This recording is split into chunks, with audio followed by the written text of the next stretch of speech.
Hello guys. Ano yung panahon natin guys? Maulan-ulan na naman tayo pa kunti-unti guys.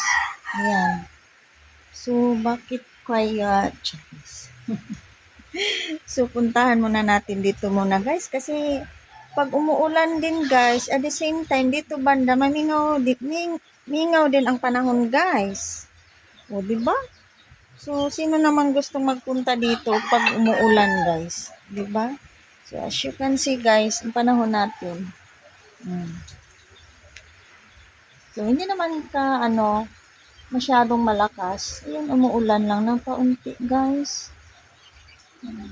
So far, binabasa-basa lang yung mga guys.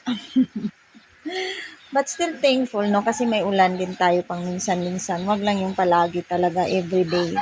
So, yun lang. Dapat, may init, tamang init, at saka tamang ulan din. Yun ang update natin, guys, for today video. Our Sunday guys. So dito lang tayo sa bahay. So I think maaga ako na busy kanina. So yun lang ang update ko guys. Naglakad ako doon kanina papunta doon. So meron lang ako something in order. Ayun ang update natin. Maraming salamat. So keep safe everyone. Happy Sunday. Bye!